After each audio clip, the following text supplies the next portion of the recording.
This conference will now be recorded.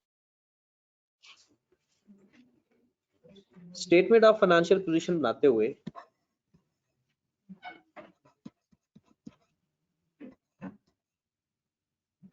सबसे पहले हमने अगर ओपनिंग जनरल फंड ना गिवन हो, if opening general fund not given, if opening general fund not given, तो हम दो चीजें कंसीडर करेंगे। नंबर वन, वेदर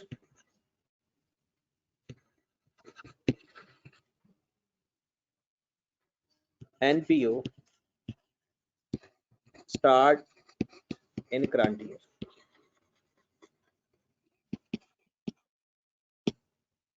दूसरी बात, अगर करंट ईयर में हमारा वो नॉन प्रॉफिट ऑर्गेनाइजेशन स्टार्ट हुई है, उसके लिए जो इंफॉर्मेशन उसने बताई होगी कि वो इतने पैसे लेकर आए हैं, वही हमने लिखनी है। ठीक है। दूसरी कंडीशन ये है कि हमने फाइंड करनी है। फाइंड करने का तरीका क्या होता है? All opening assets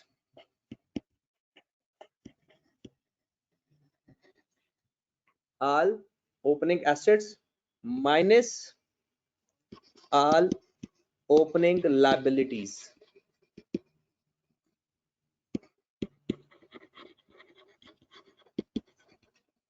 all opening assets minus all opening liabilities।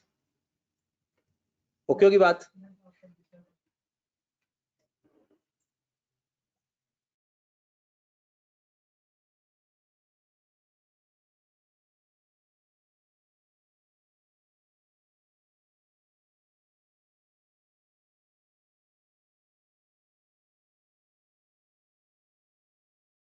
हाँ जी जनाब। तो जो गिवन क्वेश्चन है उसमें भी हमने ये तरीकाकार अपनाना है। इस गिवन क्वेश्चन के अंदर अगर आप गौर फरमाएं, हमें ओपनिंग जर्नल फंड नहीं गिवन। पहले मैं आपको फॉर्मेट लिखवा दूं स्टेटमेंट ऑफ फाइनेंशियल पोजीशन का, क्योंकि बहुत सारे लोग ऐसे हैं जिनका इंट्रोडक्शन टू अकाउंटिंग एग्जाम था, इसलिए उनको बार बार लिखने की जरूरत है। नाम लिखेंगे जो नॉन प्रॉफिट ऑर्गेनाइजेशन है कहिएगा जी। सर पॉइंट दिखाइएगा 1 और 2 जो है। ये दोबारा भी लिखवा देते हैं पॉइंट, पहले आप ये लिख लें, फॉर्मेट लिख लें। स्टेटमेंट ऑफ फाइनेंशियल पोजीशन का फॉर्मेट होता है जनाब एज एट, जो भी ईयर एंड होगा वो एज एट लिखेंगे, क्योंकि statement of financial position as at होती है, यानी उस डेट एक दिन की पोजीशन बताई जाती है। हाँ जी जनाब, तरीकाकार वही पुराना है जो आप स्टेटमेंट ऑफ फाइनेंशियल पोजीशन बनाते हो नॉर्मल। सबसे पहले हम एसेट्स लिखते हैं। एसेट्स में नॉन करंट एसेट्स,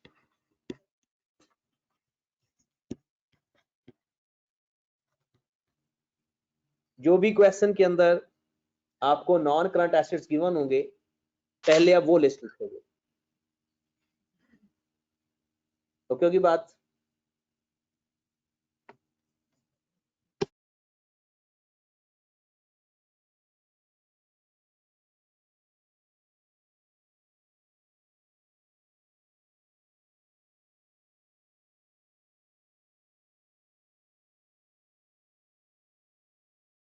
हाँ जी जनाब, नॉन करंट एसेट्स के अंदर सबसे पहले जो नॉन करंट एसेट्स गिवन होंगे वो लिखना है आपने। लैंड है, बिल्डिंग है, या कोई भी नॉन करंट एसेट गिवन है वो लिख लेंगे।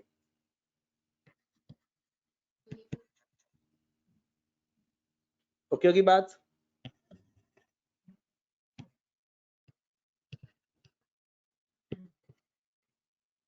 सारे नॉन करंट एसेट का टोटल करके यहां पर लिख देंगे। फिर उसके बाद करंट एसेट्स,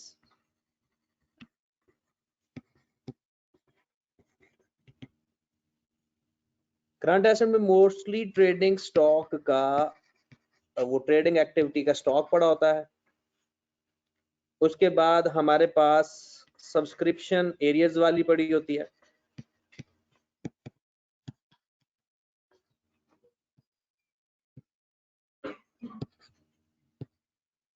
उसके बाद कैश एंड बैंक है, और भी कुछ चीजें हो सकती हैं। और वो तमाम चीजें जो आपको लगता है बिल्कुल हो सकती हैं, प्रीपेड एक्सपेंस भी हो सकते हैं।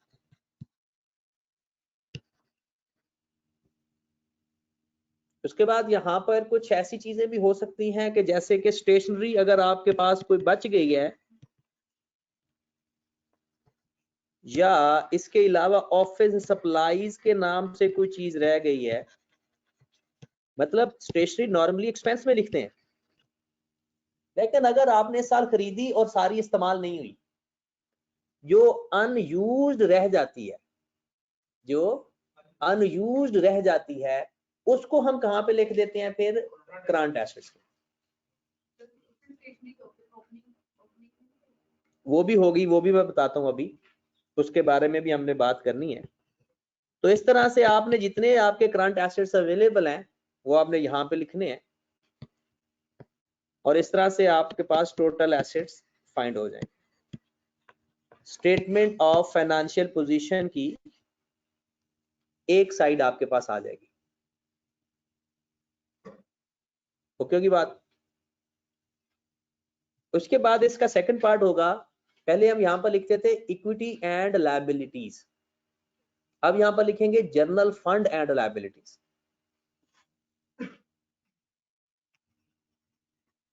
General fund and liabilities. General fund के अंदर सबसे पहले क्वेश्चन के अंदर जो जनरल फंड गिवन होगा, नहीं गिवन होगा तो फाइंड कर लेंगे, वो लिखेंगे। ऐड या लेस इसमें कर देंगे सरप्लस या डेफिसिट।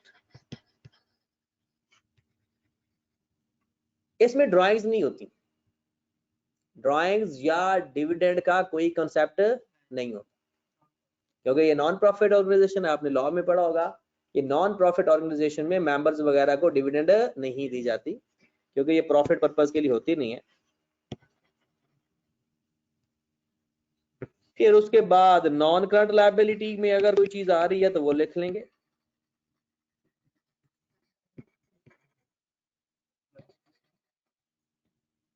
करंट लायबिलिटीज में आ गए अगर चीजें,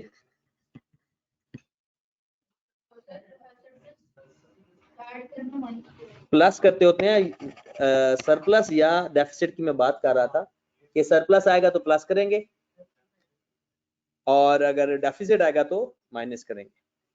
करंट लायबिलिटी में वही चीजें जैसा कि क्रेडिटर्स वगैरह कोई पड़े हैं वो आ जाएंगे, एडवांस, सब्सक्रिप्शन,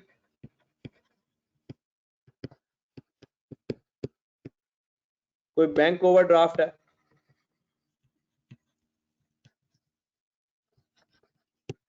कोई भी किसी भी किस्म की आपको लगता है कि ये करंट लायबिलिटी है, वो आपने यहां पर लिख दी। तो इसका टोटल कर लेंगे, टोटल इक्विटी एंड, और इक्विटी नहीं general fund, total general fund and liability. तो क्योंकि बात, तो इसी चीज को आगे लेकर चलते हैं इसमें एक कॉन्सेप्ट अभी क्वेश्चन में इस्तेमाल होगा, जैसे जैसे नए नए कॉन्सेप्ट हैं वो इकट्ठे नहीं पढ़ते, साथ साथ पढ़ते जाएंगे।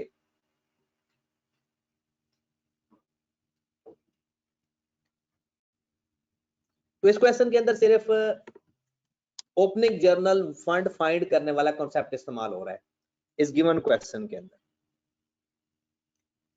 अगर क्वेश्चन आपने दोबारा पढ़ा है या करने की कोशिश की है तो इस क्वेश्चन के अंदर ओपनिंग जर्नल फंड नहीं किया, बट अगर आप गौर फरमाओ तो आपके पास ये सारा डाटा ओपनिंग का गिवन है,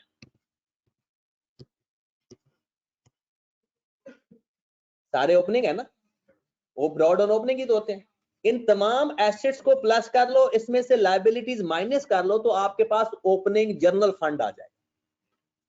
तमाम ओपनिंग एसेट्स को प्लस कर, जो जो एसेट्स हैं प्लस करते जाओ, जो जो लायबिलिटीज हैं माइनस करते जाओ। ओके होगी बात? तो अब जरा गौर फरमाएं, इक्विपमेंट क्या होगा, निकालें जरा, कैलकुलेटर अपने निकालें। एसेट है तो प्लस होगा, फिर सब्सक्रिप्शन इन एरियर्स हमारा एसेट है, प्लस कर दो। सब्सक्रिप्शन इन एडवांस हमारी लायबिलिटी है, माइनस कर दो। क्रेडिटर लायबिलिटी है, ये भी माइनस कर दो। स्टॉक एसेट है, प्लस कर दो। रेंट और इलेक्ट्रिसिटी हमारे एक्सपेंस लायबिलिटी है, माइनस। और बैंक बैलेंस ऐड कर दो, तो आपके पास ओपनिंग इक्विटी फंड आ जाएगा या जर्नल फंड, माजरत क्योंकि इक्विटी मुंह से निकल जाता है बार बार। ओपनिंग जर्नल फंड हमारे पास कितना आ जाएगा,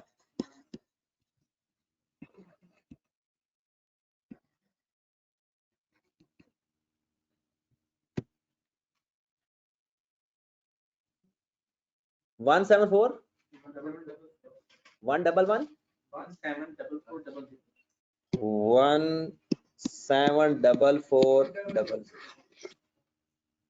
ये अगर आपके सामने है कि अगर आप अपने तमाम एसेट्स को प्लस कर रहे हैं, लायबिलिटीज उसमें से माइनस कर दें, हमारे पास जर्नल फंड आ जाए। अब बात बड़े ध्यान से सुने, मोस्ट ऑफ द केसेस यहां पर गलती क्या होती है, कुछ एसेट्स इस लिस्ट में नहीं गिवन होते, वो इधर उधर किसी इंफॉर्मेशन में गिवन होते हैं, वहां पे गलती हो जाती है। हम सिर्फ इस लिस्ट को ही देख लेते हैं, इस गिवन क्वेश्चन के अंदर कोई इधर उधर कोई एसेट नहीं गिवन। मोस्टली क्या होता है, रिसीट एंड पेमेंट अकाउंट अलग बताया होता है, बाकी एसेट्स की लिस्ट अलग बताई होती है। तो हम रिसीट एंड पेमेंट का ब्रॉड ऑन और कैरिड ऑन भूल जाते हैं।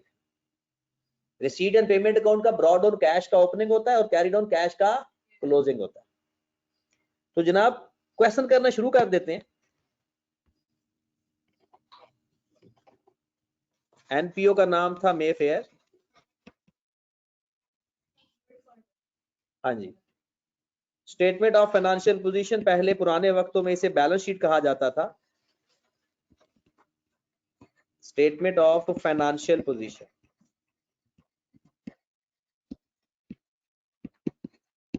आपकी रिक्वायरमेंट में ये बैलेंस शीट लिखा हुआ है क्योंकि ये पुराना क्वेश्चन है पास पेपर का।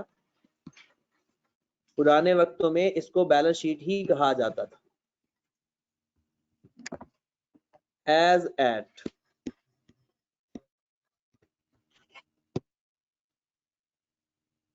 क्या डेट थी इसकी, 31 दिसंबर 2003।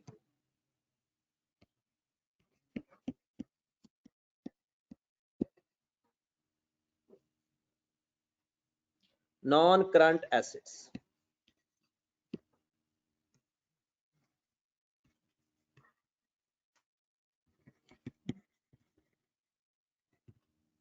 अच्छा यहां पर ओपनिंग बैलेंसेस लिखते होते हैं बैलेंस शीट के अंदर या स्टेटमेंट ऑफ या क्लोजिंग, हर चीज का कैरिड ऑन, हर चीज का नहीं माजरत, तमाम एसेट्स लायबिलिटीज का कैरिड ऑन।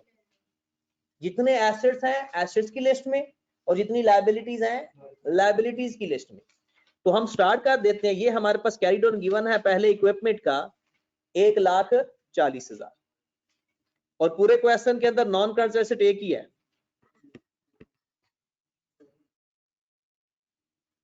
ओके होगी बात? 140,000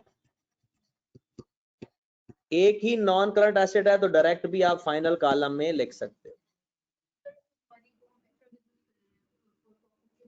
वो उसके करंट एसेट में आएगा। करंट एसेट्स लिखना शुरू कर देते हैं, बाकी सारे हैं ही current assets. Subscription in arrears 9000,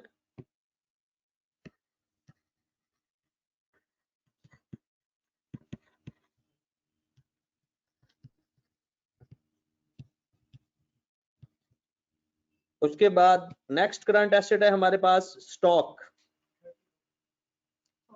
closing लिखना है, स्टॉक 30,000। उसके बाद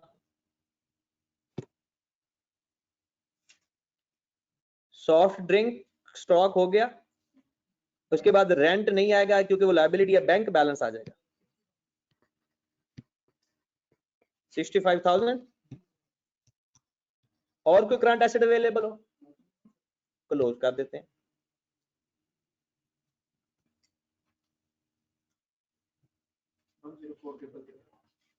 करंट एसेट का टोटल 104 टोटल एसेट्स 244,000। ये हमारे पास हो गया स्टेटमेंट ऑफ फाइनेंशियल पोजीशन का एसेट्स का हेड। उसके बाद आ जाते हैं जनरल फंड एंड लायबिलिटीज की हेडिंग दे देते हैं।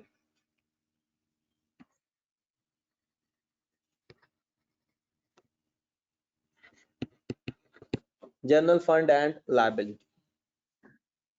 सबसे पहले जनरल फंड के अंदर हम ओपनिंग बैलेंस लिखते हैं अपना। जनरल फंड के नाम से ही लिखा जाता है ये। कितनी अमाउंट फाइंड की थी? 1744।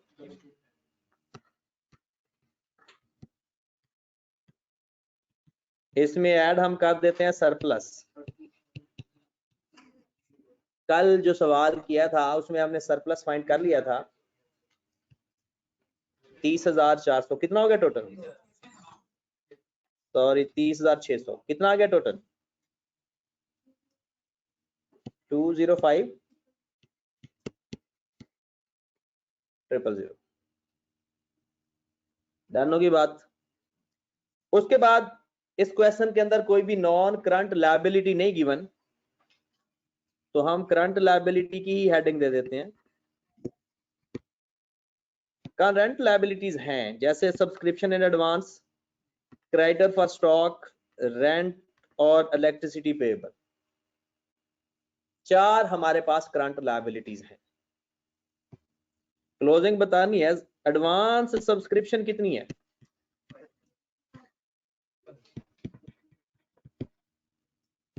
5500। उसके बाद क्रेडिटर्स हैं, क्रेडिटर्स फॉर स्टॉक। इसके बाद रेंट है 5,000 और इलेक्ट्रिसिटी है 7,000। पहले टोटल इसका बता दें।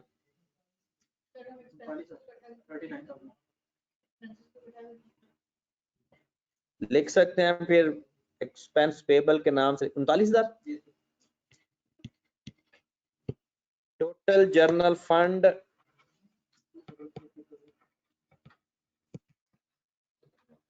And liability 244। लो जनाब, हो गया बराबर। तो ये कल वाले क्वेश्चन का था। आगे क्वेश्चन करते हैं।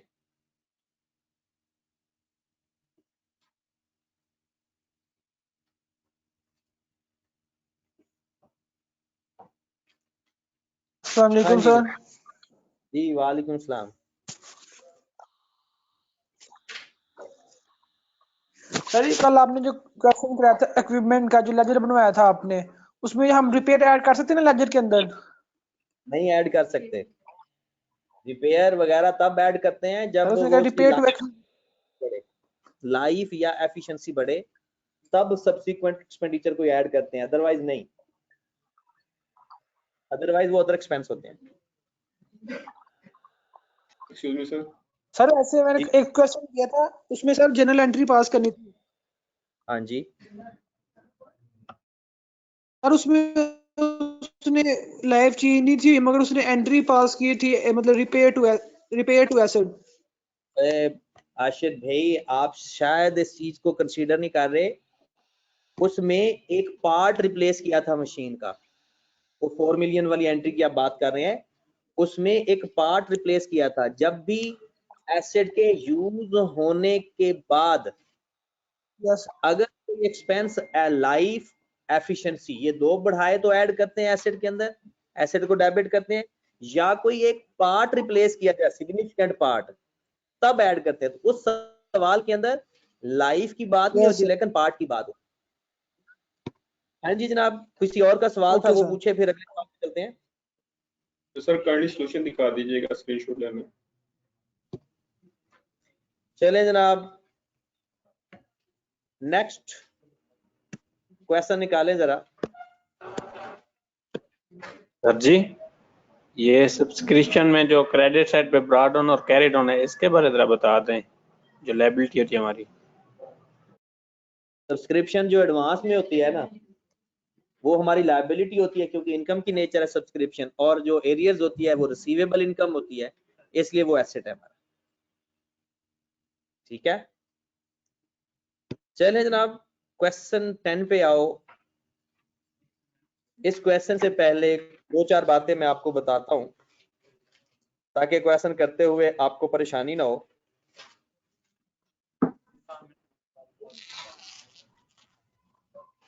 जी जनाब, पहले कुछ बातें सुन लें।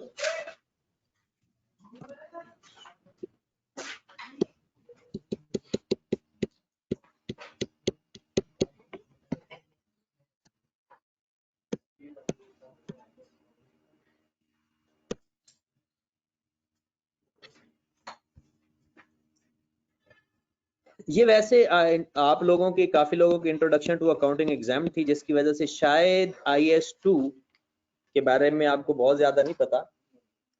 IS2 के अंदर, IS2 हमें कहता है कि अगर आपका स्टॉक जो अवेलेबल है, क्लोजिंग स्टॉक की बात कर रहा हूं, क्लोजिंग स्टॉक उसकी कॉस्ट और उसकी NRV की बात हो, NRV कहते हैं नेट रियलाइजेबल वैल्यू,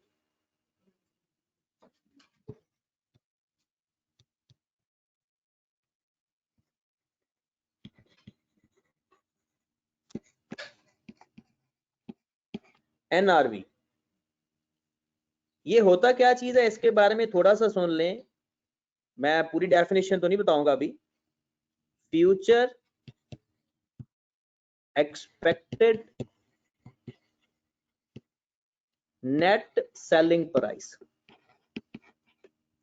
मतलब फ्यूचर में अगर इसकी वैल्यू, सेलिंग प्राइस कितने की बिकेगी नेट करके। अब नेट क्या करना है, इसमें से कोई सेलिंग एक्सपेंस है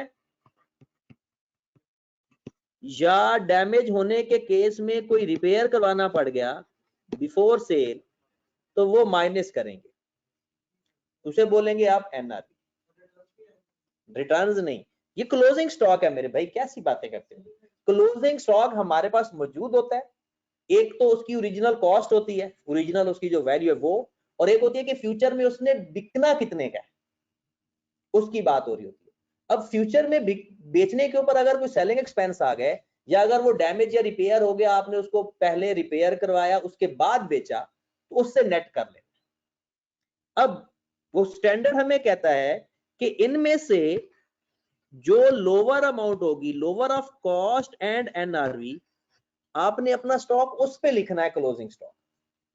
एक छोटी सी एग्जांपल देता हूं, आपके स्टॉक की कॉस्ट 100 है, फ्यूचर में किसी वजह से वो आउट ऑफ फैशन हो गया या डैमेज हो गया या कोई भी वजह हो सकती है, फ्यूचर में एक्सपेक्टेड सेलिंग प्राइस 90 है, तो स्टैंडर्ड हमें कहता है अकॉर्डिंग टू प्रूडेंस कॉन्सेप्ट आप अपने एसेट्स ओवरस्टेट नहीं कर सकते, तो आप लोगों ने अपना स्टॉक 90 पे रिकॉर्ड करना है, lower of cost and NRV. अगर स्टॉक 100 का है, एनआरवी 120 की है, तो आप किस पे रिकॉर्ड करोगे? 100 पे। ओके की बात। एक ये चीज आपको आनी चाहिए, और इसका ताल्लुक हमेशा जो ट्रेडिंग अकाउंट का स्टॉक होगा ना, ट्रेडिंग एक्टिविटी का, उसके साथ वो मसला क्रिएट करेगा। उसके बाद कुछ चीजें और क्वेश्चन के अंदर स्टेशनरी गिवन हो, अगर स्टेशनरी आपको पता है क्या चीज है, हमारा एक्सपेंस, बट अगर स्टेशनरी का ओपनिंग क्लोजिंग बैलेंस गिवन हो तो फिर लेजर बनाकर एक्सपेंस में लिखेंगे, और अगर स्टेशनरी का ओपनिंग क्लोजिंग बैलेंस ना अवेलेबल हो डायरेक्ट एक्सपेंस में लिखेंगे। इसका वही तरीकाकार है। तो जो क्लोजिंग में स्टेशनरी बची पड़ी होगी उसको जाकर हम लिख देंगे करंट एसेट्स के अंदर, क्योंकि वो तो यूज ही नहीं हुए साल। तो उसी तरह से मैं बाकी भी नाम लिख लूं, कभी कभी ऐसा होता है चीजें कंज्यूमेबल होती हैं। अब कंज्यूमेबल किसे कहते हैं? जैसे आप लोगों का पार्क है या आप लोगों ने कोई क्लब बनाया हुआ है, वहां आपने सॉफ्ट ड्रिंक की बोतलें रखी हुई हैं, मतलब पानी पीने के लिए बोतलें रखी हुई हैं। अब वो बोतलें कंज्यूम हो रही हैं, जो लोग मेंबर्स आ रहे हैं वो पानी पी रहे हैं। अब उसका जो स्टॉक जितना कंज्यूम हो जाएगा एक्सपेंस में, और जितना बच जाएगा वो भी क्लोजिंग स्टॉक में।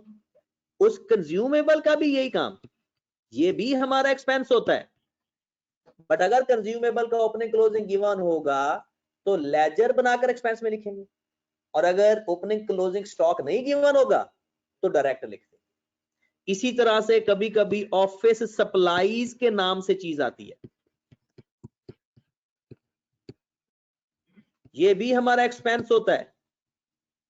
बट वही बात कि अगर ऑफिस सप्लाईज का ओपनिंग क्लोजिंग गिवन होगा लेजर बनाएंगे, जो डिफरेंस आएगा वो किधर चला जाएगा? एक्सपेंस में, और जो कैरी डाउन है वो करंट एसेट्स में।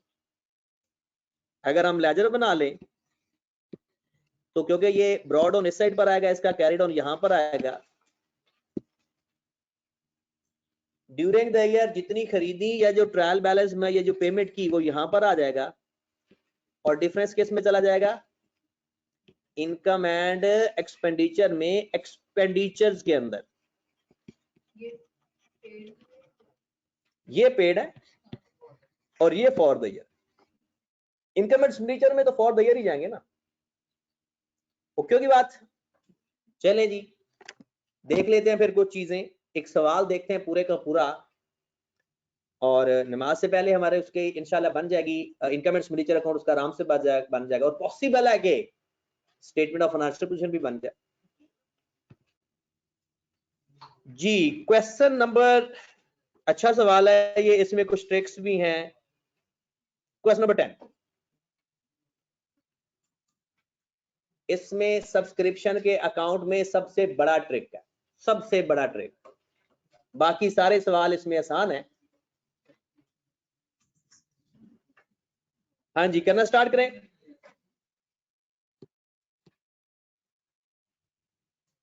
जी, the following information available records of ABC Sports Association for the year ended 30th June 2002. Subscription received, ये कैश है या फॉर द ईयर है? लिखा हुआ है रिसीव्ड, इसका मतलब है इतना कैश मिल गया है। ये जरूरी नहीं है कि सारी की सारी इनकम भी हो सकता है कोई एडवांस मिला हो सकता है कोई पुराने वाला रिसीव हुआ हो। रिसीव्ड हमेशा कैश के नाम से लेजर के अंदर आता है, और बाकी जो डिफरेंस आता है वो हम किस में लिखते होते हैं? Income and. उसके बाद वो कहता है अपकीप ऑफ प्लेग्राउंड, प्लेग्राउंड की निगरानी के लिए जो आपको पैसे देने पड़ गए वो आपका एक्सपेंस हो गया। Entrance fee received, income. Rent paid, salaries and wages, travelling expense. Stock of equipment opening, उसने बता दिया डेट, मतलब साल के शुरू में आपके पास इक्विपमेंट का बैलेंस इतना है। Tournament expense, printing and stationery, journal expenses, tournament fee received, tournament prize awarded, donation received, stock of refreshment, ये ट्रेडिंग एक्टिविटी की बात होना शुरू हो गई, उसका ओपनिंग स्टॉक है। Purchase of canteen stores and refreshment, purchases आ गई। एक बात याद रखें, अगर मेरे पास रिफ्रेशमेंट के क्रेडिटर्स का ओपनिंग क्लोजिंग बैलेंस गिवन हो तो ये परचेजेस कहलाएंगी पेमेंट टू क्रेडिटर। अगर क्रेडिटर का ओपनिंग क्लोजिंग बैलेंस गिवन होगा तो ये वाली जो परचेजेस होंगी क्या समझा जाएगा कि क्रेडिटर्स को पेमेंट की है। अगर क्रेडिटर को ओपनिंग क्लोजिंग बैलेंस है ही नहीं, इसका मतलब हम उधार पे काम ही नहीं कर रहे, तो ये जो परचेजेस हैं ये सारी डायरेक्ट परचेजेस कहलाएंगी, फिर ये पेमेंट टू क्रेडिटर नहीं। तो जाहिर सी बात है क्रेडिटर होंगे तो इसका मतलब है हम चीज उधार पे खरीदते हैं, और अगर क्रेडिटर नहीं है तो फिर हम कैश पे चीज खरीद लेते हैं, तो फिर ये परचेजेस ही कहलाएंगे। आगे चलते हैं। एक्सपेंसेस तो हमारी लायबिलिटी होती है ना, वो वाले हैं। Cash and bank balance, journal fund, अच्छी बात कि आपको जर्नल फंड फाइंड नहीं करना पड़ेगा, आपको जर्नल फंड दिया हुआ। सब्सक्रिप्शन एरियर्स, उसके बाद क्रेडिटर्स फॉर एक्सपेंसेस, ये एक होता है क्रेडिटर फॉर स्टॉक, वो और चीज होती है। क्रेडिटर फॉर एक्सपेंसेस का मतलब है एक्सपेंसेस पेएबल है। चले जनाब आज जरा subscription and arrears on 30th जून, हम भी 30th जून की बात कर रहे हैं। कहते हैं 30th जून में जो सब्सक्रिप्शन एरियर है ना वो 20,000, 30,000 और 1,30,000 है। इस तीनों का टोटल करें तो ये बनता है 1,80,000, और वो ऊपर गिवन है, खुद भी उसने बता दिया है कि आपके पास सब्सक्रिप्शन एरियर्स में 1,80,000 है। ओके की बात। सब्सक्रिप्शन एरियर्स का मतलब क्या होता है? अभी रिसीवेबल है। चले जनाब ये अमाउंट है यहां पे सब्सक्रिप्शन एरियर्स 1,80,000। चले जनाब उसने उस नीचे उसकी डिटेल भी बता दी, और सबसे जो अच्छी बात उसने बताई जो स्टूडेंट्स को थोड़ा कंफ्यूज करती है, कहता है during the year arrear received 90,000 relating to the earlier period has been collected. मतलब मैंने कहा था ना जो उसने लिखा था 2,50,000 रिसीव किया है, उसमें 90,000 इस साल से पहले वाले रिसीव किए, 90,000 इस साल से, क्योंकि उसने लिखा हुआ है कि during the year arrear subscription total 90,000 relating to the earlier period has been collected. बात क्लियर हुई? आगे चलते हैं। Donation of ₹110,000 include 40,000 received on tournament account. कहता है 40,000 टूर्नामेंट के लिए फीस ली है, इसका मतलब है उसका ताल्लुक टूर्नामेंट के साथ है तो टूर्नामेंट में लिखेंगे जाके। बाकी बच गई 70,000, वो 70,000 हम जनरल पर्पज में लिख देंगे जाकर, अदर इनकम में भी लिख सकते हैं और जनरल फंड में जाकर डायरेक्ट भी ऐड कर सकते हैं। डोनेशन के बारे में यही बताया था ना कि जो स्पेसिफिक पर्पज होगी तो वो तो उसके साथ लिंक हो जाएगी, और जो बाकी होगी वो हम उसको जनरल फंड में जाकर लिख सकते हैं या अदर इनकम में भी। 25%, अब जहां पर उसने खुद बता दिया 25% of the entrance fee has been to be capitalize. कहता है जो एंट्रेंस फीस हुई मिली है ना ऊपर आपको, उसमें 25% कैपिटलाइज करना, मतलब जर्नल फंड में ऐड करना। 75% कहां पर लिख दोगे? इनकम में। 25% उसमें से कहां पर लिख दोगे? कैपिटलाइज का मतलब क्या है? जर्नल फंड में लिख देंगे, क्योंकि जो इनकम कैपिटलाइज होती है उसका ताल्लुक फंड के साथ होता है, और जो एक्सपेंस कैपिटलाइज होते हैं उसका ताल्लुक एसेट्स के साथ होता है। कि कोई एक्सपेंस कैपिटलाइज करना हो ना तो वो किसी नॉन करंट एसेट की कॉस्ट में ऐड कर रहे हैं, और कोई इनकम कैपिटलाइज कर रहे हैं इसका मतलब है कैपिटल में ऐड कर रहे हैं। आगे वो कह रहा है stock of refreshment on 30th जून, ये हमें क्लोजिंग स्टॉक बता दें। दोबारा रिपीट कर दें जी क्या जो कह भी रहे हो? समझाया सी वाला। सर सी वाला पॉइंट दोबारा रिपीट कर दें।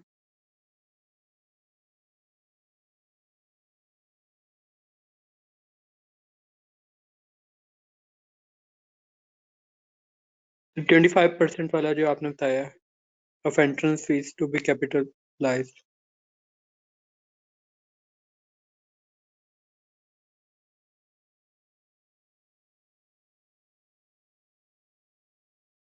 हाँ जी, 25% ऑफ एंट्रेंस फीस का मतलब कैपिटलाइज का मतलब है, अगर आप अपने सवाल को देखें यहाँ पर तो आपको एक एंट्रेंस फीस गिवन की गई है, ये नजर आ गई। इस एंट्रेंस फीस के बारे में कह रहा है कि 25% ऐसा करो कि डायरेक्ट जर्नल फंड में ऐड कर दो, बाकी जो 75% है वो फिर इनकम में लिख देंगे। जिसके बारे में वो बताएगा हम फॉलो करेंगे और जिसके बारे में नहीं बताएगा हम उसकी अपनी मर्जी चला लेंगे। ये तो ये इनकम में लिखनी थी अगर ये 25% वाला रोला ना होता तो। ये सी पॉइंट, डी पॉइंट और ई पॉइंट सेम है, इसको जरा गौर से पढ़ना है। लिखा हुआ stock of refreshment, stock of कहता है वैल्यू ऑफ प्रोविजन स्टोर आपके पास 20,000 का है, eatables and perishable 5,000, mineral water bottle cigarettes वगैरह 3,000। ये वो स्टॉक है जो आपके पास जो क्लब है उसके अंदर ये चीजें आप अपने मेंबर्स को प्रोवाइड करते हो, ठीक है। तो आपने वहां पर ये उनका क्लोजिंग स्टॉक है। आगे लिखा हुआ है इस चीज को हमने फॉलो करना है, separate fund and books of accounts tournament and separate profits is to be calculated for the tournament. कहता है टूर्नामेंट का आपने सेपरेट अकाउंट बनाना, यानी टूर्नामेंट जिस जिस जगह टूर्नामेंट लिखा होगा ना, इनकम है तो प्लस कर देना, एक्सपेंस है तो माइनस कर देना, नेट करेंगे, एक्सपेंस है तो एक्सपेंस में लिख देंगे, इनकम है तो, लेकिन एक सेपरेट अकाउंट बनाकर दिखाना है। फिर वो कहता है कि आगे देखिए वैल्यू ऑफ आइटम्स, कहते हैं to value provision and stores at cost. कहता है ऊपर जो स्टॉक पड़ा है ना, जो वैल्यू और प्रोविजन है उसको आपने किस पे लिखना है, कॉस्ट पे। Stock of perishable and eatables on the basis of realized sale proceed on the subsequent day to the closing of the accounts. Sales of eatables and perishable goods for is rupees 27 और लिखा कितने का हुआ है, 5,000 का। हमने लिखना होता है lower of cost and NRV, cost उसकी 5,000 है और एनआरवी उसकी कितनी बता रहा है वो 2750। तो हम किस पे लिखेंगे, 5,000 पे या 2750 पे, 2750 पे। फिर आगे वो कहता है mineral waters and cigarettes are to be values 80% of their purchase price. ऊपर लिखा हुआ 3,000, लेकिन अब उनकी वैल्यू कितनी रह गई है, उसका 80% मतलब 2,400। 3,000 का 80% लो तो कितना बनता है 2,400। तो हम 3,000 पे लिखेंगे या 2,400 पे, lower of cost and NRV किस पे लिख देंगे 2,400। आगे वो कह रहा है a bill for the brochures brought out for the tournament is pending settlement and is rupees 12,000। कहता है एक बिल है टूर्नामेंट का जो अभी आपने नहीं पे किया 12,000 का, ये वो एक्सपेंस है जो अभी पे करना है। स्टेटमेंट ऑफ फाइनेंशियल पोजीशन में चला जाएगा लायबिलिटी के अंदर, एक्सपेंस हो गया है लेकिन अभी तक पे नहीं किया, तो क्या एक्सपेंस में लिखेंगे या नहीं। एक्रूअल कॉन्सेप्ट हमें क्या कहता है कि एक्सपेंसेस अक्रेंस बेस पे लिखते हैं या पेमेंट बेस पे लिखते हैं, अक्रेंस। ये अक्र तो हो चुका है, इसका मतलब है ये एक्सपेंसेस हैं, एंट्री पास हो जाएगी, एक्सपेंस डेबिट एक्सपेंस पेबल एक एक्सपेंस में ऐड हो जाएगा, दूसरा ये लायबिलिटी में चला जाएगा। Last one depreciation charge at the rate of 15% of on net book value. ऊपर गिवन जो है क्योंकि एक्यूमुलेटेड डेप्रिसिएशन का तो जिक्र ही नहीं है, तो फिर बुक वैल्यू गिवन होगी, उसका 15% लेकर हम डेप्रिसिएशन चार्ज कर देंगे। हाँ जी जनाब, prepare income expenditure and balance sheet. Balance sheet भी बनानी है ना इसकी, तो सिर्फ इनकम एक्सपेंडिचर अकाउंट बनाना। चलें जी, आपकी मौज लग गई। 18 नंबर है लेकिन बनाना सिर्फ इनकम एंड एक्सपेंडिचर अकाउंट है। हाँ जी, सबसे पहले सब्सक्रिप्शन का लेजर बनाते हैं और इसमें सबसे ज्यादा इंपॉर्टेंट सिर्फ सब्सक्रिप्शन का लेजर है, बाकी कुछ भी इसमें कोई ट्रिकी नहीं है। वैसे तो साइड पे वर्किंग करते हैं लेकिन सब्सक्रिप्शन का लेजर हम फुल फ्लेज प्रोटोकॉल के साथ बनाते हैं। और फिर नमाज का टाइम भी हो जाएगा, फिर नमाज के बाद ये क्वेश्चन कंप्लीट कर लेंगे। पहले सब्सक्रिप्शन का लेजर बना लेंगे।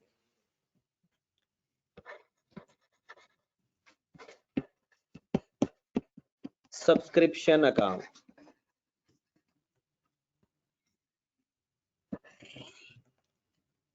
पूरे सवाल के अंदर एडवांस सब्सक्रिप्शन का कहीं कोई जिक्र नहीं है।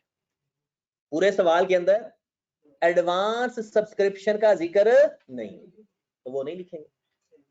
फिर इसका मतलब है एडवांस का ना ब्रॉड डाउन का जिक्र है, ना एडवांस के कैरी डाउन का जिक्र है। हमारे पास एरियर्स का कैरी डाउन गिवन है 1,80,000। क्वेश्चन के अंदर उसने कहा है जो सब्सक्रिप्शन रिसीव किया है वो है 2,50,000। ये मैं क्वेश्चन से आपको दोनों चीजें दिखा देता हूं। सब्सक्रिप्शन रिसीव्ड 2,50,000 है, सब्सक्रिप्शन एरियर्स 1,80,000 है। यहां पर आप देखें पहली लाइन में क्या लिखा हुआ है, सब्सक्रिप्शन रिसीव्ड 2,50,000, और यहां पर आखिरी लाइन में क्या लिखा हुआ है, एरियर्स 1,80,000। अब यहां पर आ जाएं, ए पॉइंट इंतहाई इंपॉर्टेंट है।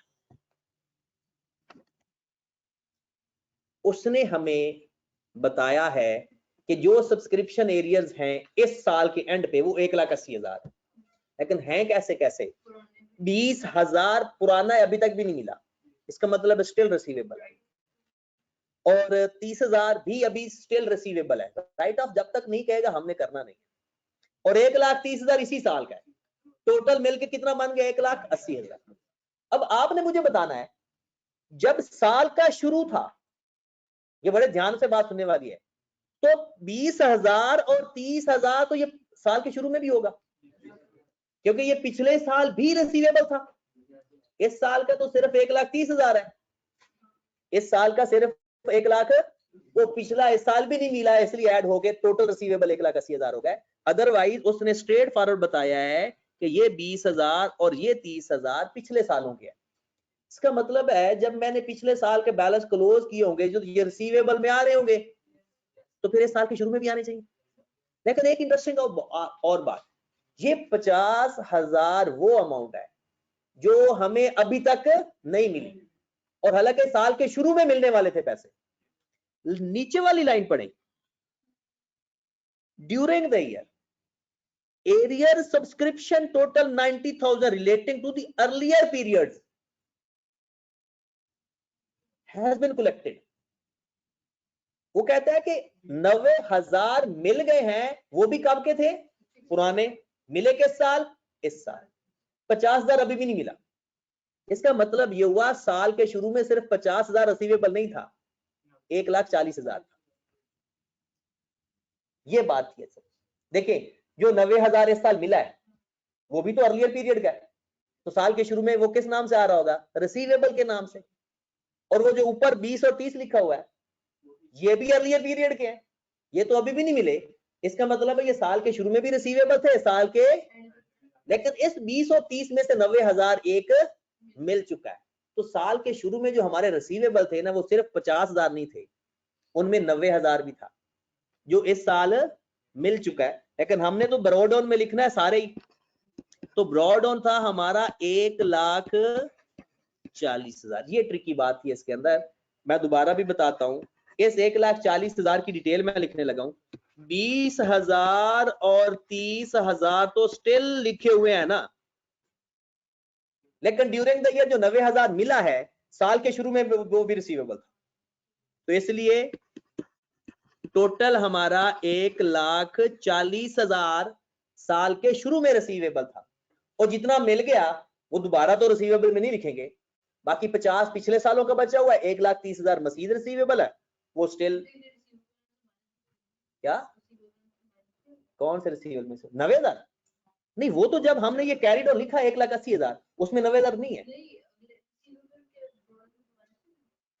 रिसीवेबल के ब्रॉड ऑन के अंदर नेक्स्ट ईयर तो जाएगा ही 1,80,000, उसमें 90,000 है ही नहीं।